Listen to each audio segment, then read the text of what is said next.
Good morning students. बच्चों, मैं doctor Swati Sharma, government college Jaipur से। बच्चों, इस वीडियो में आपका स्वागत है। ये वीडियो बीएससी पार्ट 3 के स्टूडेंट्स के लिए है, जिसमें हम सेकेंड चैप्टर में क्रिस्टल फील्ड स्टेबलाइजेशन एनर्जी और उसके यूजेस एंड एप्लीकेशंस स्टडी कर रहे हैं, डिस्कस कर रहे हैं। ये पार्ट 2 है उसका। पहले हमने कुछ एप्लीकेशंस या यूजेस डिस्कस किए थे, 4। अब हम इस वीडियो में 3 एप्लीकेशंस जो कि इसकी मुख्य उपयोग है, मुख्य अनुप्रयोग हैं, वो डिस्कस करेंगे। बच्चों, इसमें हम 3 मुख्य तौर पे एप्लीकेशंस डिस्कस करने वाले हैं, और ये एप्लीकेशंस हैं जिसमें हम CFSE की मदद से या क्रिस्टल फील्ड थ्योरी की मदद से ट्रांजिशन मेटल कॉम्प्लेक्सेस, संक्रमण धातु संकुलों की मैग्नेटिक प्रॉपर्टीज़ एक्सप्लेन करते हैं, कलर एंड स्पेक्ट्रा एक्सप्लेन करते हैं, और उनकी ज्योमेट्री जो आपने पहले भी पढ़ी पर वो दूसरे रूप में पढ़ी थी। इस समय हम डिस्कस करेंगे कि डिस्टॉर्शन विकृति ऑफ ऑक्टाहेड्रल कॉम्प्लेक्सेस CFT की मदद से, क्रिस्टल फील्ड थ्योरी की मदद से हम ये एक्सप्लेन करेंगे कि चतुष्फलकीय या वर्ग समतल जो ज्योमेट्रीज़ हैं, स्क्वायर प्लेनर जो ज्योमेट्रीज़ हैं, वो किस प्रकार अष्टफलकीय ज्यामिति की डिस्टॉर्शन है, विकृतियां हैं। इसको हम जेन-टेलर थ्योरम के नाम से भी जानते हैं, या हम इसको क्रिस्टल फील्ड थ्योरी का विस्तार भी कहते हैं। तो हमारे पास मुख्य रूप से 3 इस समय अनुप्रयोग हैं: magnetic properties, colour and spectra, and distortion of octahedral complexes. तो हम इस समय शुरू करते हैं मैग्नेटिक प्रॉपर्टीज़ से। बच्चों, इस समय आपके सामने स्क्रीन पे मैग्नेटिक प्रॉपर्टीज़ के बारे में हमने डाला हुआ है। Magnetic properties of transition metal complexes can be explained with the help of CFT, crystal field theory की मदद से हम इन संकुलों का हम चुंबकीय गुण की व्याख्या कर सकते हैं। बच्चों, अधिकांशतः यानी अधिकतर संकुल यौगिक अनुचुंबकीय होते हैं, पैरामैग्नेटिक होते हैं। पैरामैग्नेटिक वो कॉम्प्लेक्सेस होते हैं जिनमें अनपेयर्ड इलेक्ट्रॉन्स उपस्थित हों। तो ऐसा इसलिए होता है क्योंकि इनमें अयुग्मित इलेक्ट्रॉन पाए जाते हैं।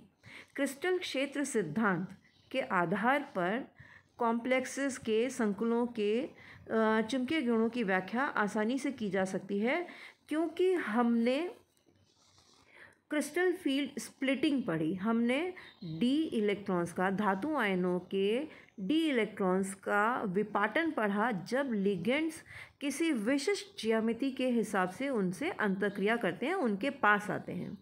आपने इससे पहले के लेक्चर्स में हमने ये आपको बताया था कि किस प्रकार वो मेटल आयंस ऑक्टाहेड्रल फील्ड में स्प्लिट होंगे या टेट्राहेड्रल फील्ड में स्प्लिट होंगे। डी ऑर्बिटल्स की डीजेनरेसी समाप्त होगी, उनकी समरसता समाप्त होगी, और वो 2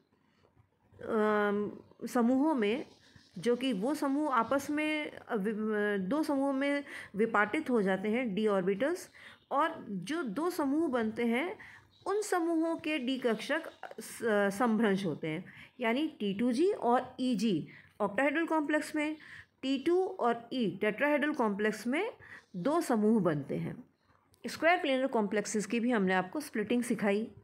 फिर हमने आपको उसमें इलेक्ट्रॉनिक कॉन्फ़िगरेशंस के अकॉर्डिंग उनका डिस्ट्रीब्यूशन ऑफ इलेक्ट्रॉन्स पढ़ाया। आपको एक टेबल दी थी जिसमें हमने बताया था कि ऑक्टाहेड्रल कक्षक में D1 इलेक्ट्रॉन होगा तो वो T2G में जाएगा, D2 होगा तो वो T2G में एक एक करके इलेक्ट्रॉन्स जाएंगे, 2 अनपेयर्ड इलेक्ट्रॉन्स होंगे। D3 में 3 अनपेयर्ड इलेक्ट्रॉन्स होंगे। D4 में 4 अनपेयर्ड इलेक्ट्रॉन्स होंगे वीक फील्ड कॉम्प्लेक्स में, और 2 इलेक्ट्रॉन्स होंगे स्ट्रॉन्ग फील्ड कॉम्प्लेक्सेस में। तो आपको वीक फील्ड और स्ट्रॉन्ग फील्ड कॉम्प्लेक्सेस की इलेक्ट्रॉनिक डिस्ट्रीब्यूशंस ऑक्टाहेड्रल की अलग से दी गई थी और टेट्राहेड्रल की अलग से दी गई थी। उन टेबल्स की मदद से आपको ये नज़र आ जाएगा कि किस कॉन्फ़िगरेशन में कितने अनपेयर्ड इलेक्ट्रॉन्स हैं, वीक फील्ड में, दुर्बल क्षेत्र वाले लिगेंड्स में के कॉम्प्लेक्सेस में, और स्ट्रॉन्ग फील्ड में यानी प्रबल क्षेत्र वाले लिगेंड्स के कॉम्प्लेक्सेस में। ये हम देख चुके हैं, जिससे हमें ये पता चल जाता है कि इसमें कितने अनपेयर्ड इलेक्ट्रॉन्स हैं। अब किसी भी अणु में अयुग्मित इलेक्ट्रॉनों की संख्या यानी अनपेयर्ड इलेक्ट्रॉन्स जितने ज़्यादा होंगे उनका मैग्नेटिक मोमेंट की वैल्यू उतनी ही ज़्यादा होगी। ये मैग्नेटिक मोमेंट दिया जाता है mu S, spin only magnetic moment, केवल चक्रण, चुंबकीय आघूर्ण। इसका सूत्र होता है square root of n into n plus two, जहाँ पर n क्या है, नंबर ऑफ अनपेयर्ड इलेक्ट्रॉन्स, अयुग्मित इलेक्ट्रॉनों की संख्या, और इसकी इकाई होती है बोर मैग्नेटॉन या डी बाई। आपको कभी कभी बोर मैग्नेटॉन लिखा मिलेगा, कभी आपको डी लिखा मिलेगा, कैपिटल डी, डी बाई के लिए। अब इनको समझने के लिए हम कुछ उदाहरण लेंगे।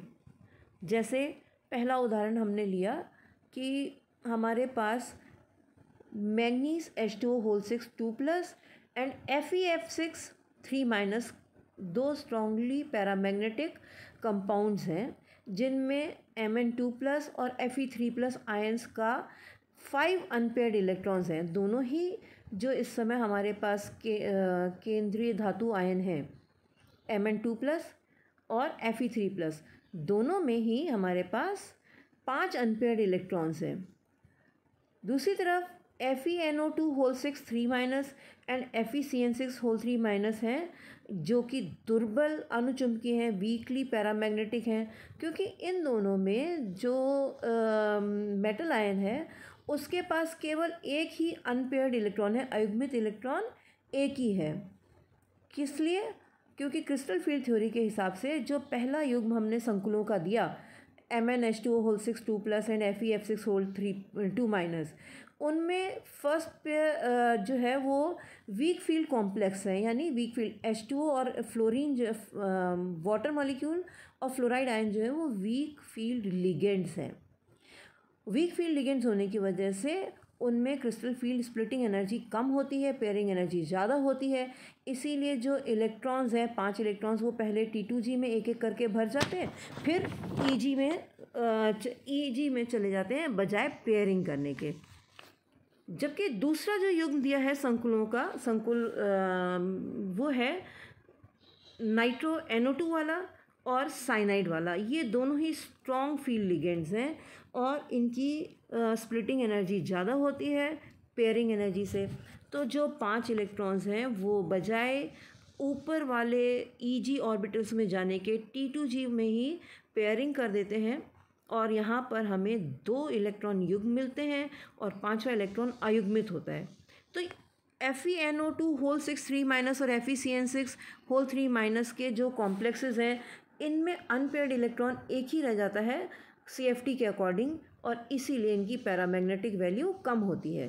तो ये एक बहुत अच्छा एप्लीकेशन है जिसमें हम ये बता पाते हैं कि कुछ D5 कन्फिग्रेशन वाले कॉम्प्लेक्सेस की पैरामैग्नेटिक कैरेक्टरिस्टिक बहुत ज़्यादा है, बहुत ज़्यादा स्ट्रांगली पैरामैग्नेटिक हैं और उनकी म्यू की वैल्यू बहुत ज़्यादा है, जबकि कुछ D5 कन्फिग्रेशंस में म्यू की वैल्यू बहुत कम है। ये हम आपको इसकी मदद से दिखा पाते हैं कि वीक फील्ड लिगेंड में D5 कन्फिग्रेशन वाले मेटल आयन की बोर मैग्नेटॉन वैल्यू होती है 5.92 और बहुत हाईली पैरामैग्नेटिक होता है, जैसा MnH2O होल 6 2+ और हेक्सा फ्लोरो आयरन 2 में दिखता है हमें। आयरन 3 F6 3- है, आयरन 3 में दिखता है कि इनकी बोर म्यू एस वैल्यू जो है 5.92 डिबाई या बोर मैग्नेटॉन है। जबकि दूसरे कॉम्प्लेक्स में जहाँ पे नाइट्रो या साइनो लिगेंड्स हैं जो कि स्ट्रॉन्ग फील्ड लिगेंड्स हैं जिनमें पेयरिंग हो जाती है बजाय हायर ऑर्बिटल्स में जाने के, उनमें अयुग्मित इलेक्ट्रॉन एक ही रह जाता है और उनकी मैग्नेटिक मोमेंट वैल्यू एक अनपेयर्ड इलेक्ट्रॉन की वजह से 1.73 बोर मैग्नेटॉन या डी बाई रह जाती है। इसी प्रकार अब हम अगर देखें कि हेक्सा एको क्रोमियम 2 जो कि वीक फील्ड है, इसमें क्रोमियम 2+ ऑक्सीडेशन स्टेट में है, H2O वीक फील्ड लिगेंड है, तो इसमें 4 अनपेयर्ड इलेक्ट्रॉन्स होते हैं और इनकी जो मैग्नेटिक मोमेंट वैल्यू है वो 4.90 डिबाई आती है।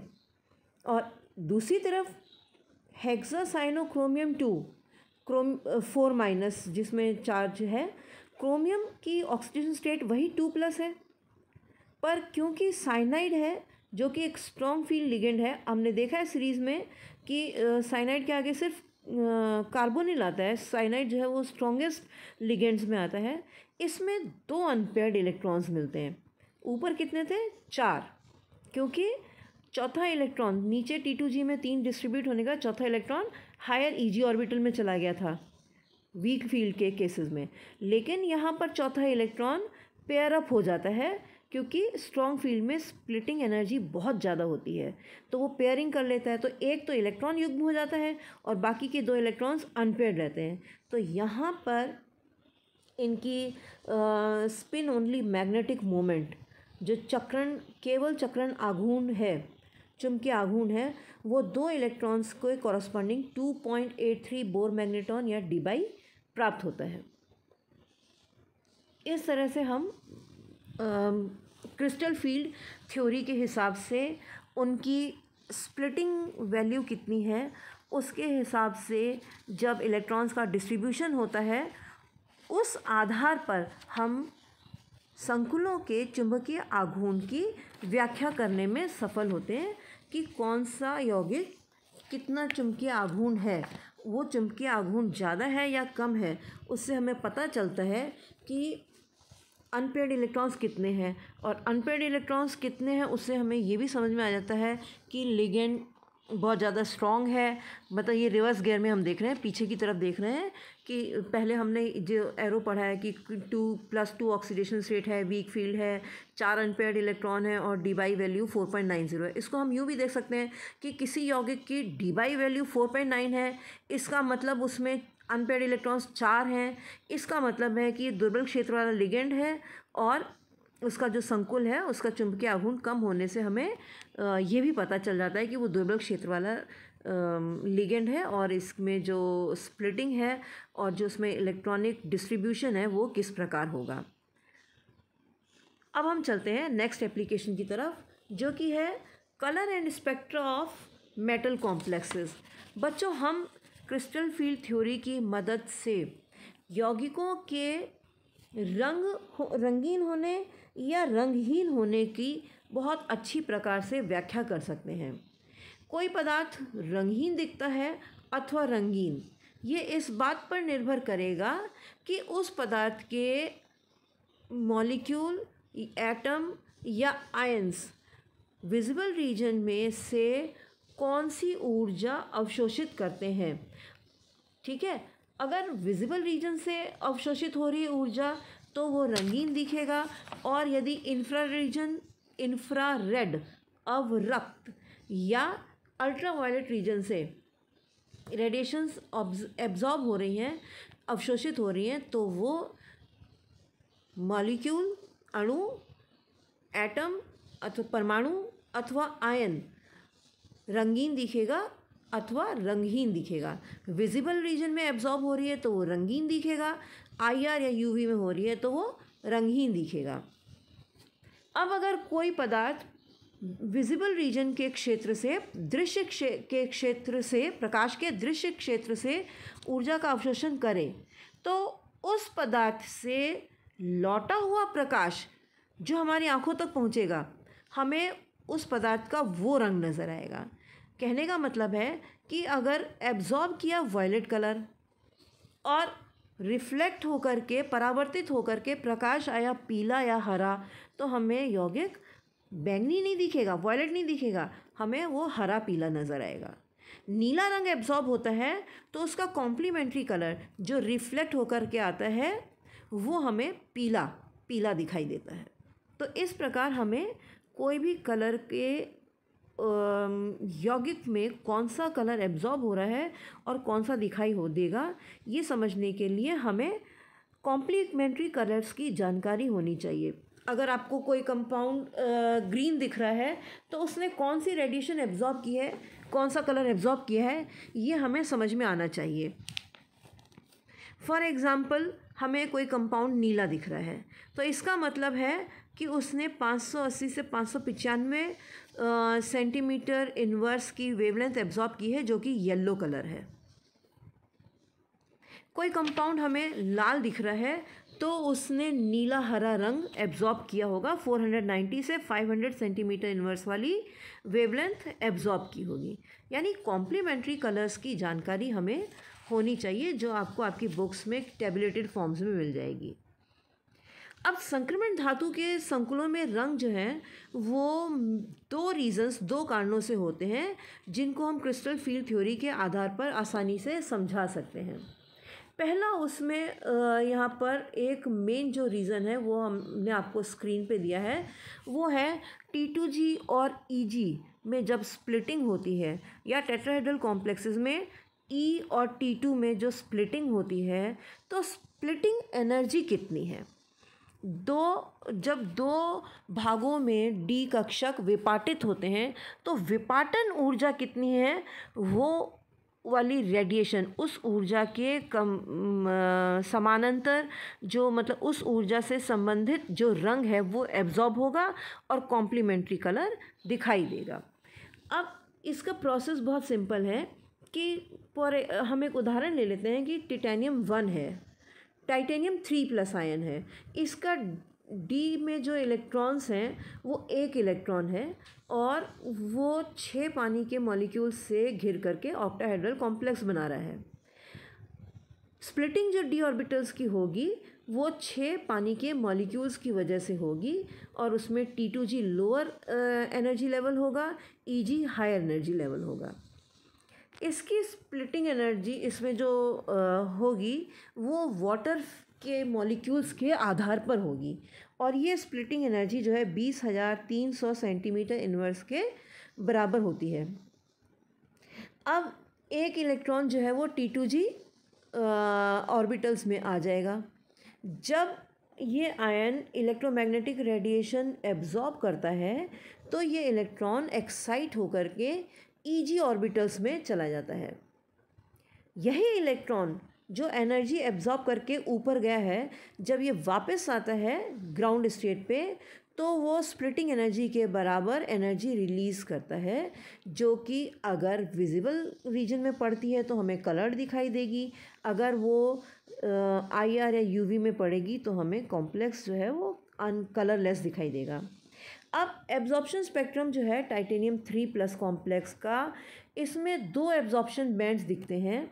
एक तो UV रीजन में है तो उससे रिलेटेड कलर तो दिखाई नहीं देगा 3100 एंगस्ट्रॉम वाला, और दूसरा जो है वो विजिबल रीजन में दिखाई देता है, जिसकी वेवलेंथ होती है 520 नैनोमीटर, जो एनर्जी वैल्यू है 20,300 सेंटीमीटर इन्वर्स। ये जो बैंड है 520 नैनोमीटर वाला, ये कलर टाइटेनियम के कलर के लिए जिम्मेदार होता है, रिस्पॉन्सिबल होता है, और इसकी वेवलेंथ जो है वो एनर्जी डिफरेंस को दिखाती है किनके बीच में, T2G और EG लेवल्स के बीच में, जो कि क्या है, क्रिस्टल फील्ड स्प्लिटिंग एनर्जी। आपको ये ग्राफ में दिख रहा है कि 520 सेंटीमीटर पर इस एब्जॉर्प्शन बैंड की हाईएस्ट वैल्यू है और वो 20,300 सेंटीमीटर इन्वर्स को कॉरस्पॉन्ड करती है। तो ये हमें हेक्सा एको टाइटेनियम 3 आयन का स्पेक्ट्रा और इसके कलर को एक्सप्लेन करती है कि ये जो है वो green part of visible light absorb कर रहा है और ट्रांसमिट क्या कर रहा है, ब्लू एंड रेड लाइट, जिसकी वजह से ब्लू और रेड लाइट के ब्लेंड जो है पर्पल कलर वो दिखाई देता है। तो पर्पल कलर दिखाई दे रहा है टाइटेनियम 3 का, हेक्सा एको टाइटेनियम 3 आयन का कलर जो पर्पल दिखाई दे रहा है, और उसकी एब्जॉर्प्शन बैंड जो है स्पेक्ट्रा में वो 20,300 सेंटीमीटर इन्वर्स पर मिल रही है। ये दोनों चीज़ें हम क्रिस्टल फील्ड थ्योरी के आधार पर समझा देते हैं। यहाँ पर बच्चों मैं एक बात और समझाना चाहती हूँ, कलर का ये तो हमने बता दिया कि हमें जो एब्जॉर्प्शन होता है उसका कॉम्प्लीमेंट्री कलर दिखाई देता है, और वो भी तब जब एब्जॉर्प्शन विजिबल रीजन में हो। टाइटेनियम 3 का एग्जाम्पल लेने का मुख्य कारण ये भी है कि इसमें 2 बैंड्स हैं।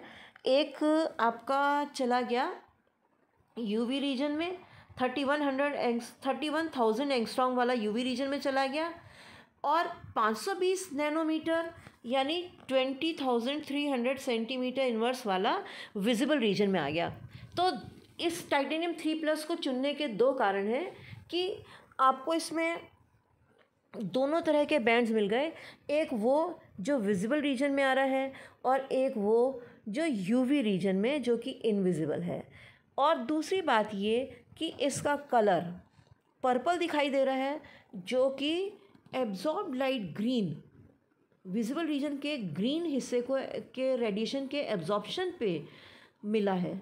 तो ग्रीन का एब्जॉर्प्शन हुआ पर कलर कौन सा दिखाई दिया, वो रेडिएशंस का, उन रेडिएशंस का जो रिफ्रैक्ट होके आई, रिफ्रैक्ट होके आई मतलब परावर्तित होके आई।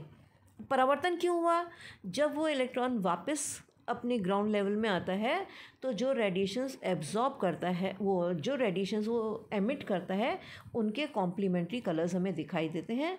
तो ग्रीन का कॉम्प्लीमेंट्री कलर है ब्लू एंड रेड, तो वो दोनों मिक्स होकर के पर्पल कलर शो करते हैं। तो यहाँ पे आपको colour and spectra of metal complexes समझ में आया होगा, ऐसी मैं उम्मीद करती हूँ।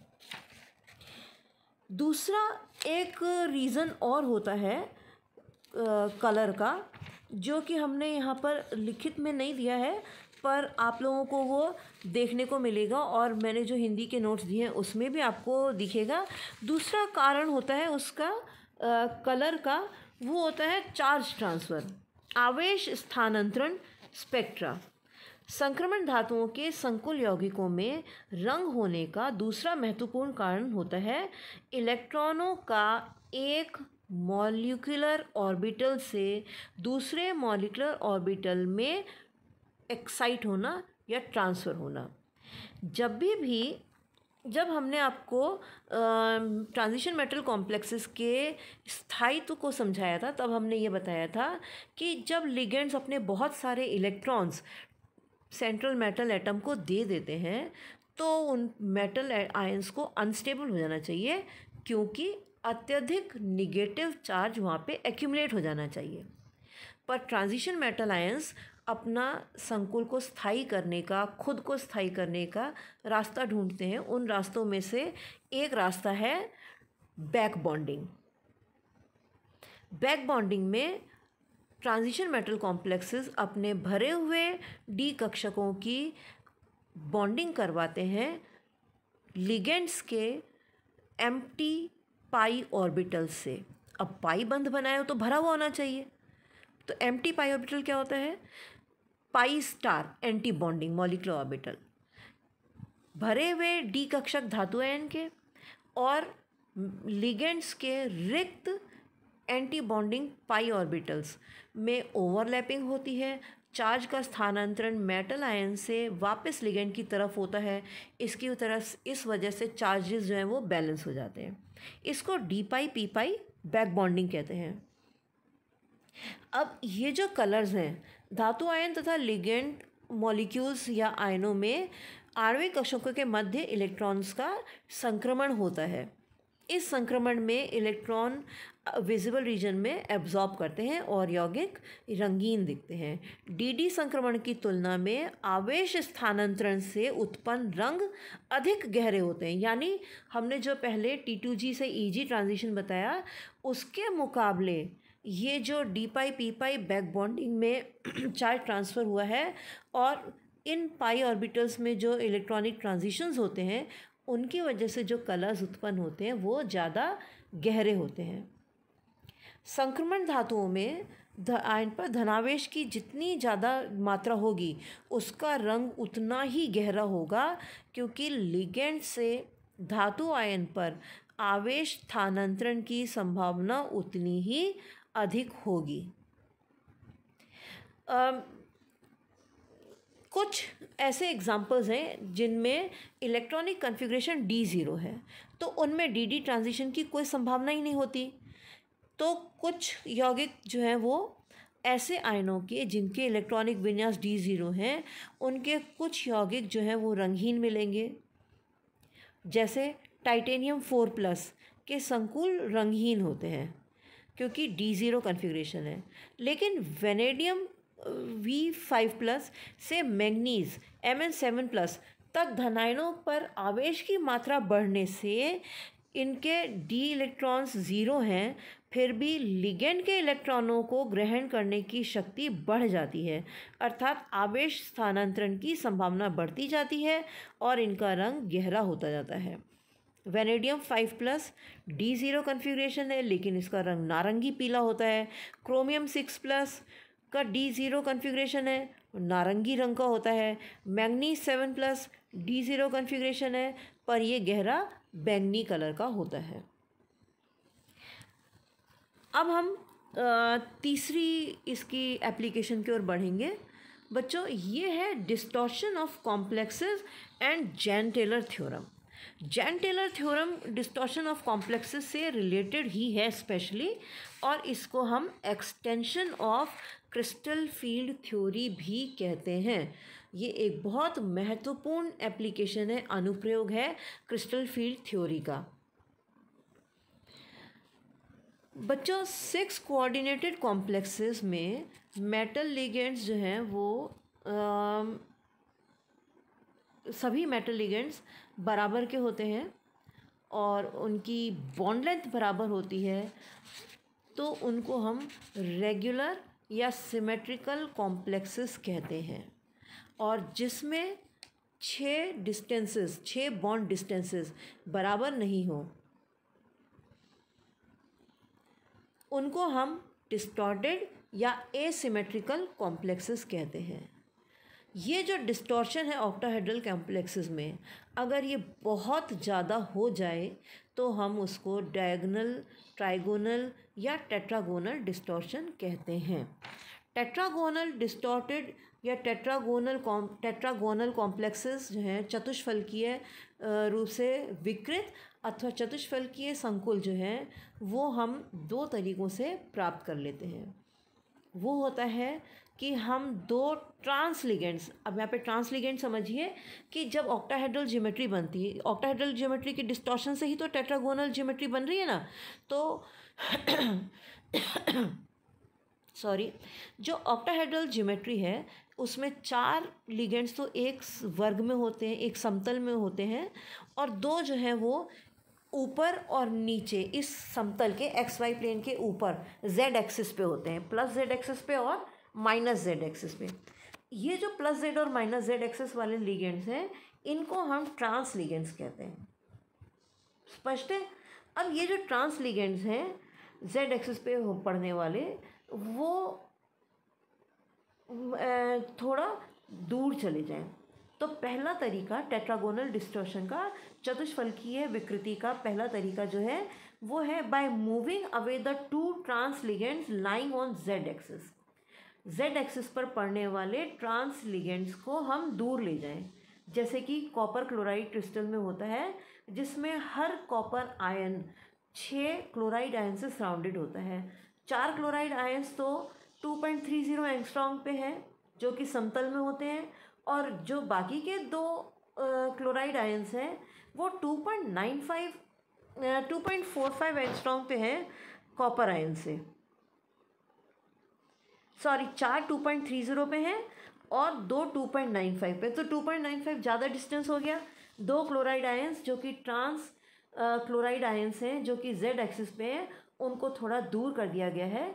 इस प्रकार जो विकृति उत्पन्न हुई है उसको हम चतुष्फलकीय विकृति या डिस्टॉर्शन, टेट्रागोनल डिस्टॉर्शन कहते हैं, by moving away the 2 trans ligands. जब ये डिस्टॉर्शन बहुत प्रबल होता है, जब ये विकृति प्रबल होती है, तब 2 लिगेंड जो हैं वो केंद्रीय धातु आयन से अनंत दूरी पर चले जाते हैं। These ligands move at infinite distance from central copper ions. ऐसे केस में स्क्वायर प्लेनर ज्योमेट्री मिल जाती है। 4 लिगेंड्स जो स्क्वायर प्लेनर में होते हैं वो बचते हैं, और जो ट्रांस पोजीशन पे होते हैं वो अनंत दूरी पर चल जाते हैं। तो हमें कॉपर के चारों ओर सिर्फ 4 लिगेंड्स दिखाई देते हैं, और वो स्क्वायर प्लेनर ज्योमेट्री में स्थित होते हैं, इसीलिए स्क्वायर प्लेनर ज्योमेट्री मिलती है। कॉपर आयन जो है वो उसके लगभग सारे कॉम्प्लेक्सेस स्क्वायर प्लेनर ज्योमेट्री वाले ही प्राप्त होते हैं। फॉर एग्जांपल जो ऑक्टाहेड्रल कॉम्प्लेक्स था, डाई एको टेट्राअमीनो कॉपर 2, जिसमें 2 पानी के मॉलिक्यूल्स हैं वो ज़्यादा दूरी पर हैं, और जो 4 अमोनिया मॉलिक्यूल्स हैं वो पास में हैं। तो जो पानी के मॉलिक्यूल्स हैं वो जेड एक्सिस पर होते हैं और ज़्यादा दूर होते हैं, और जो 4 अमोनिया मॉलिक्यूल्स हैं, लिगेंड्स हैं, वो स्क्वायर प्लेनर सिमेट्री में कॉपर आयन को चारों ओर से घेरे रहते हैं। डिस्टॉर्शन जो है वो दूसरी तरीके का वो तब मिलता है जब ट्रांस लिगेंड्स सेंट्रल आयन के पास आ जाते हैं। जेड एक्सिस वाले जो लिगेंड्स हैं वो केंद्रीय धातु आयन के पास आ जाए। अब जो बॉन्ड्स हैं जेड एक्सिस पे वो शॉर्टर होंगे, छोटे होंगे किसके मुकाबले? जो 4 बॉन्ड्स एक्स वाई प्लेन में हैं। उदाहरण लेंगे K2CuF6, जो 2 फ्लोराइड आयंस ट्रांस पोजीशन पे हैं वो 1.95 एंगस्ट्रॉम की दूरी पे हैं, और जो 4 फ्लोराइड आयंस हैं वो 2.08 एंगस्ट्रॉम पे हैं। यानी स्क्वायर प्लेनर सिमेट्री में जो 4 फ्लोराइड आयंस हैं उनका बॉन्ड डिस्टेंस ज़्यादा हो गया, और जो 2 जेड एक्सिस पे लिगेंड्स हैं उनका डिस्टेंस जो है वो कम रह गया। 2 तरह से डिस्टॉर्शन होता है। जैन-टेलर थ्योरम या जैन-टेलर डिस्टॉर्शन कहता है कि ये जो डिस्टॉर्शन है ऑक्टाहेड्रल कॉम्प्लेक्सेस का, ये कहता है कि जब भी कोई नॉन लीनियर मॉलिक्यूलर सिस्टम होगा और वो अनस्टेबल होगा डिजेनरेट इलेक्ट्रॉनिक स्टेट में, तो उसमें कुछ डिस्टॉर्शंस हो जाएंगे। This distortion in octahedral complexes कौन सा? The distortion obtained by moving the z-axis ligands further away or closer to the central ion. This was explained by Jan Teller in 1937. According to their theorem, any nonlinear molecular system will be unstable in degenerate electronic state and will undergo some sort of distortion to lower the symmetry and lower the degeneracy, or to remove the degeneracy. Among transition metal ions, those having empty or half filled or completely filled configurations are symmetrical. यानी संक्रमण धातु आयनों में वो ion जिनमें D orbitals खाली हैं, रिक्त हैं, या आधपूर्ण हैं, या पूरी तरह भरे हुए हैं, वो कन्फिग्रेशंस D0, D5, D10 जो है वो ज़्यादा वो सिमेट्रिकल होंगे और स्टेबल होंगे। D0, D3, D10 कन्फिग्रेशंस स्ट्रॉन्ग या वीक फील्ड में, D5, D8 कन्फिग्रेशंस वीक फील्ड में, और D6 कन्फिग्रेशन स्ट्रॉन्ग फील्ड में। ये सारे अरेंजमेंट्स जो हैं वो सिमेट्रिक होंगे और स्टेबल होंगे, जबकि बाकी के अरेंजमेंट्स जो हैं वो एसिमेट्रिकल होंगे, यानी D1, D2, D9 स्ट्रॉन्ग या वीक में, D4 वीक में, D7 स्ट्रॉन्ग फील्ड कॉम्प्लेक्सेस में। डी ऑर्बिटल्स जिनमें T2G EG energy levels symmetrical होते हैं दोनों ही, उनसे हमें they lead to form perfectly octahedral complexes, उनसे हमें ऑक्टाहेड्रल कॉम्प्लेक्सेस मिलते हैं, जिसके आपको उदाहरण देखिए। D0 में T2G 0 है, EG 0 सिमेट्रिकल है। D3 है, T2G 3 है, EG 0 है, सिमेट्री दोनों ही सिमेट्रिकल हैं। D5 कन्फिग्रेशन में T2G 3 है, EG 2 है, दोनों ही सिमेट्रिकल हैं। D8 कन्फिग्रेशन में T2G 6, EG 2 दोनों ही सिमेट्रिकल हैं। इसी तरह से एग्जांपल्स देखते हैं जहाँ पे T2G और EG दोनों सिमेट्रिकल हैं, वहाँ पे ऑक्टाहेड्रल कॉम्प्लेक्सेस मिलेंगे। अब high spin complexes of D1, D2, D4 और D6 और D7, और लो spin complexes of D1, T2G1 और EG 0 है इनमें,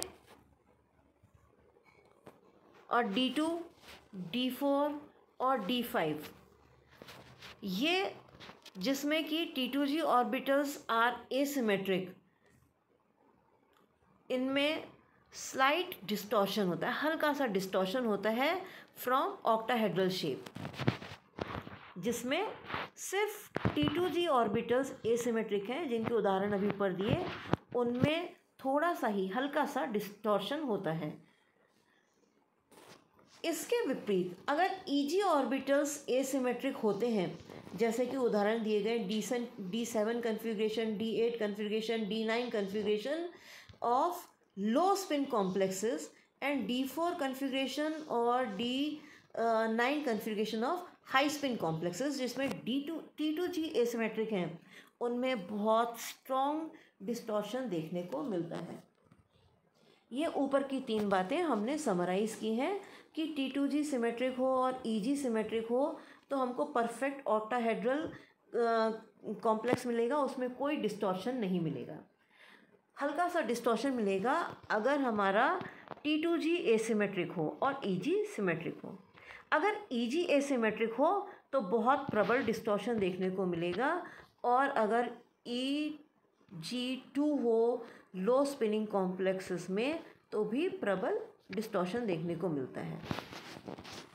बच्चों, the magnitude of tetragonal distortion in a complex, यानी कोई ऑक्टाहेड्रल कॉम्प्लेक्स है उसमें टेट्रागोनल डिस्टॉर्शन हो रहा है तो वो कितना होगा, उसका magnitude, this depends on the metal ion and ligand, मतलब केंद्रीय धातु आयन और लिगेंड दोनों पर ही निर्भर करता है। मेटल आयंस जैसे कि कोबाल्ट, निकल और कॉपर 2+ हैं, जिनका D8 कन्फिग्रेशन है, this distortion is so large, वो इतना ज़्यादा होता है। कॉपर का पहले भी एग्जाम्पल पढ़ा था, तो कॉपर, कोबाल्ट और निकल डाई पॉजिटिव तीनों ही में ये डिस्टॉर्शन इतना ज़्यादा होता है कि energy of DZ² orbitals becomes lower than DXY, and these ions form square planar complexes with strong ligands like cyanide। तो टेट्रासाइनो निकल 2+ कॉम्प्लेक्स में इतना टेट्रागोनल डिस्टॉर्शन मिलेगा कि DZ² की एनर्जी DXY से भी कम हो जाएगी और स्क्वायर प्लेनर कॉम्प्लेक्स मिल जाएगा। बच्चों, ये एप्लीकेशंस के बारे में सारा है। Thank you.